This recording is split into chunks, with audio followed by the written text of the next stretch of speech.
J'aimerais dire à quelqu'un quelque chose. Vous savez bien aimé, dans la vie chrétienne, beaucoup veulent voir la gloire de Dieu, entendre sa voix, recevoir l'onction, les prophéties, les miracles. Mais peu d'ennemis comprennent que le ciel se révèle d'abord à ceux qui savent écouter.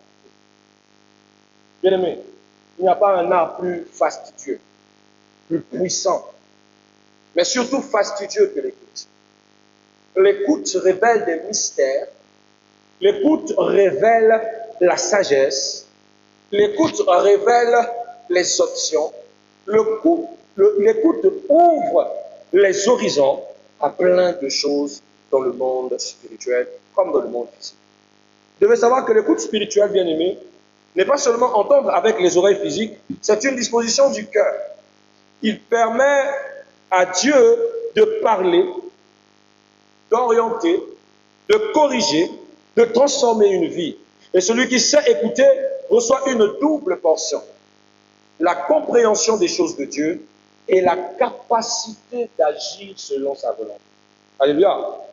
Car l'écoute ouvre les portes. Il ouvre les portes à quoi? À la sagesse, à l'élévation, de la guérison, de la stabilité et de l'intimité avec Dieu. Bien aimé, vous devez savoir une chose, qui est la tristitude, attitude que nous remarquons dans le temps du soir, c'est que Dieu parle, mais tous n'écoutent pas.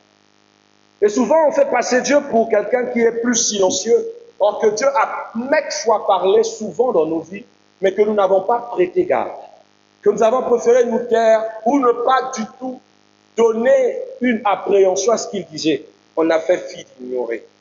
La Bible dit dans Hébreux chapitre 3, 15, il dit, aujourd'hui, si tu entends sa voix, ou si vous entendez sa voix, n'endurcissez pas votre cœur. Mais est-ce que nous sommes réellement dans cette disposition où nous n'endurcissons pas notre cœur quand l'Éternel nous parle?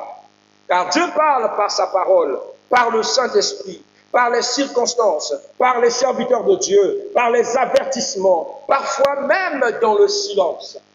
Dieu nous parle. Mais est-ce que nous prêtons vraiment attention? Est-ce que nous sommes disposés à l'écouter? Vous savez bien aimé, les dimensions qui souvent me touchent dans l'écoute, c'est quand Dieu parle par les circonstances.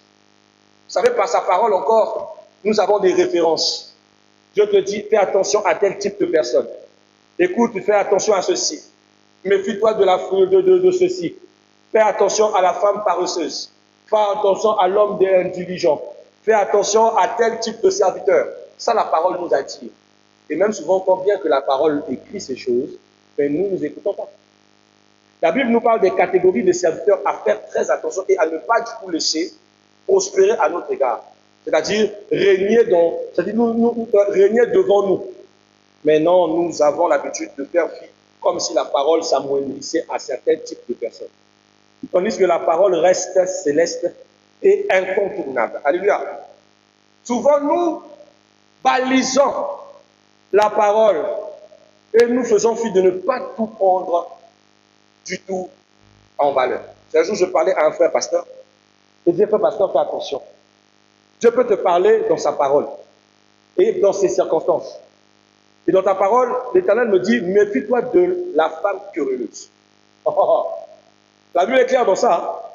La Bible dit encore, tant mieux encore, rester seul que de vivre avec la femme querelleuse, car la femme querelleuse peut tout détruire sur son chemin. Elle peut détruire toute une maison. Il me dit, mais oui, l'homme de Dieu, mais comment tu veux que je fasse? C'est néanmoins celle que j'ai épousée, c'est néanmoins celle que j'ai dit, mais fais attention. Si tu ne prends pas les dispositions de rattraper son comportement, elle sera la ruine non seulement de ton ministère, de ta vie, de tout ce qui concerne ta vie sociale. Mais c'est la parole qui attire l'attention sur cette attitude. Je lui ai dit, mais au début, tu n'avais pas vu ça. Il me dit, oui, j'avais vu ces comportements. Mais comme j'ai aimé, j'ai fermé les yeux. Mais j'ai dit, tu as fermé les yeux à l'attitude ou à la parole de Dieu? Parce que, bien aimé, faites attention de ne pas confondre entre fermer les yeux sur le comportement d'une personne et fermer les yeux à ce que Dieu dit. C'est carrément ignorer ce que l'Éternel a prononcé. C'est égal à ce qu'on appelle par endurcir son cœur face à la voix de l'Éternel. Parce que les sagesses de Dieu sont universelles. Bien aimé, Dieu peut parler par l'Esprit. Par l'esprit où il peut te dire, fais attention parce qu'une saison difficile arrive. Fais attention parce que ta conduite peut te mener à ta perte. Mais souvent, nous, on ne prête pas garde. Surtout quand Dieu passe pas à d'autres personnes. Bien aimé, la Bible n'a pas dit que Dieu se révèle seulement à ses serviteurs. Il peut envoyer un prophète vers toi. Donc il ne faut pas que tu penses que parce que Dieu ne t'a pas encore révélé que ce que les autres ont dit, tu dois les minimiser. La Bible dit de sonder les prophètes. Sonder les prophètes signifie quoi? C'est-à-dire que tu as reçu ce que le prophète a dit, mais tu examines, tu ne prends pas à la légère ce qu'il t'a dit. Alléluia. Tu cherches la confirmation divine de ce que Dieu a dit à travers le prophète. C'est une manière de ce que tu évites d'endurcir ton cœur face à la voix de Dieu. Beaucoup endurcissent leur cœur en disant, tant que lui-même Dieu ne m'a pas dit, moi tout ce que tu me dis, je n'y croirai pas. Et pourtant, la personne qui te parle descriptivement de ce qui te passe dans ta vie. Et attire ton attention sur des choses qui peuvent descendre comme des avalanches. Et quand le malheur arrive, on dit, Dieu, tu m'as abandonné. Non, Dieu t'a averti du malheur. Parce que Dieu nous avertit toujours de ce qui se passera. De la pluie ou même des tempêtes. Tout va dépendre maintenant de si nous l'avons écouté.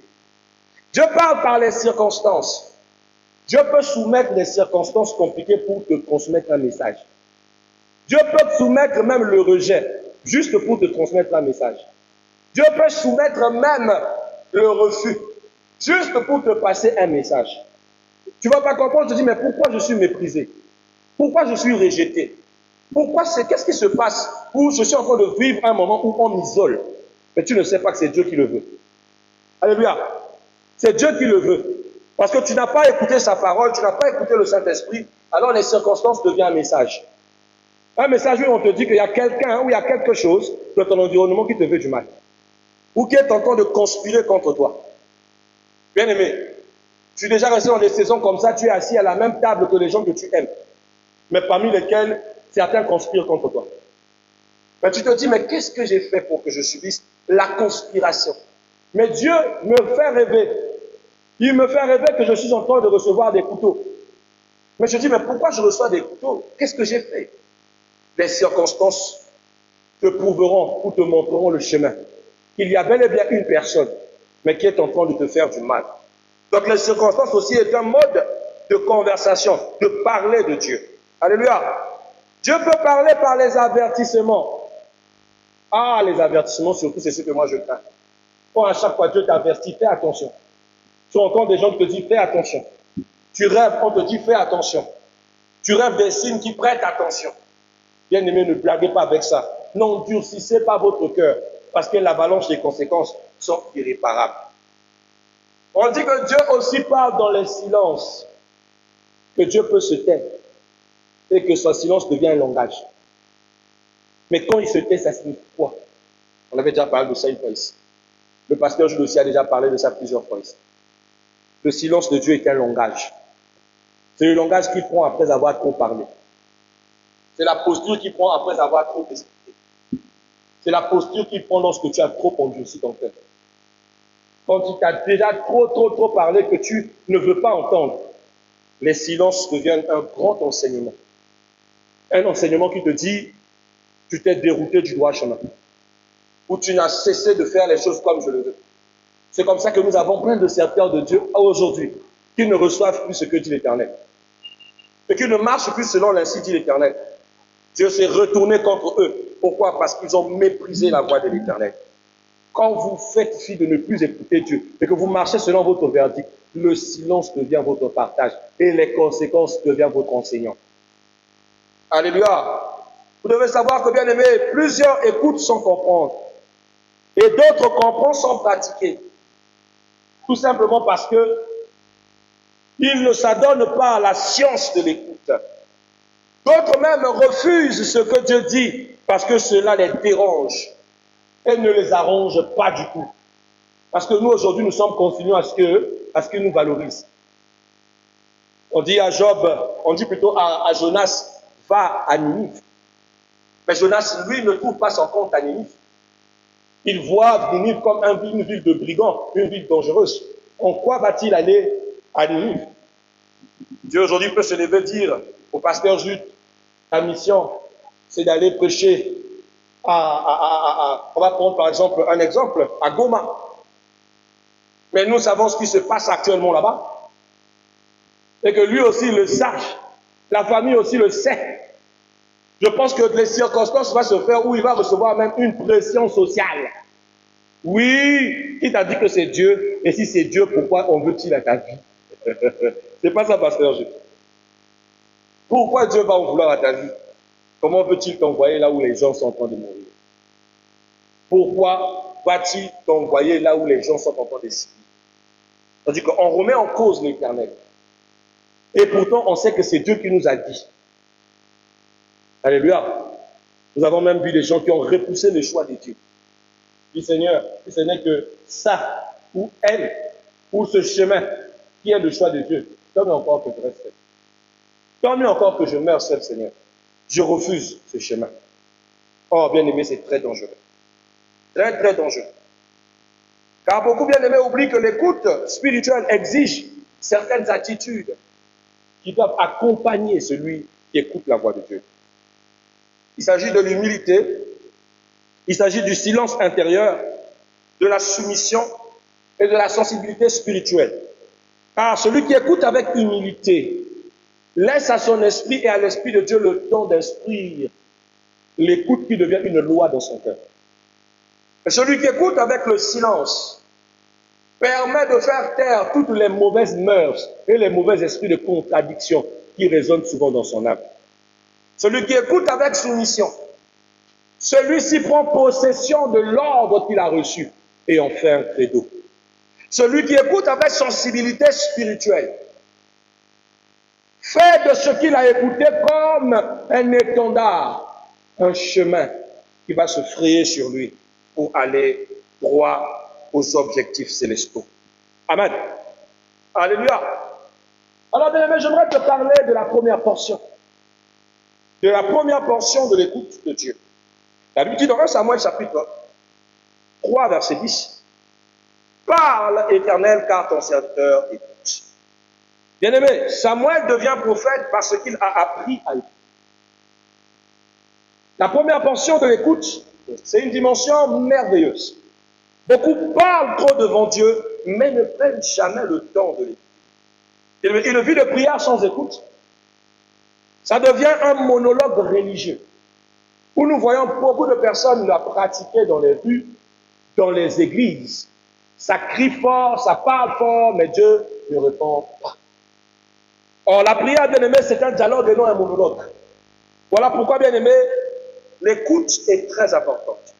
Dans la première portion de l'écoute, il faut savoir qu'écouter Dieu signifie chercher sa volonté avant ses émotions, accepter la correction et discerner sa direction, attendre sa réponse, surtout.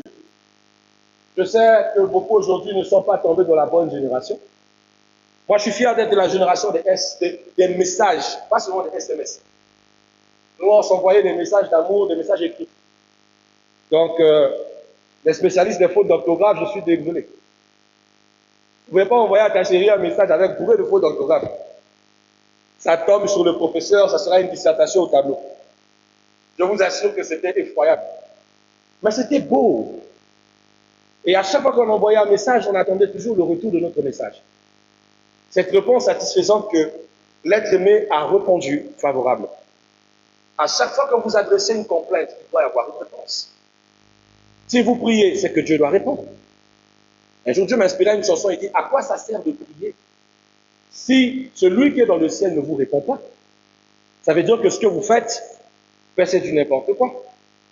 Vous avez donc besoin d'apprendre comment prier. Vous devez donc apprendre que la prière, ce n'est pas un monologos, mais c'est un dialogue. Il doit y avoir un retour de circonstance. Il faut qu'une réponse soit donnée. Voilà pourquoi les prophètes, tant que Dieu ne répondait pas, ils ne changeaient pas le type de leur prière. Ils n'arrêtaient pas de prier pour la même chose jusqu'à ce que le ciel s'ouvre et les réponde.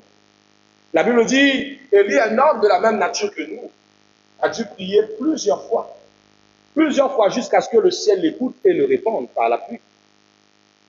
Avons-nous la patience d'attendre la réponse? C'est ça le problème avec nous. Nous ne voulons pas attendre l'écoute. Attendre ce que Dieu a dit.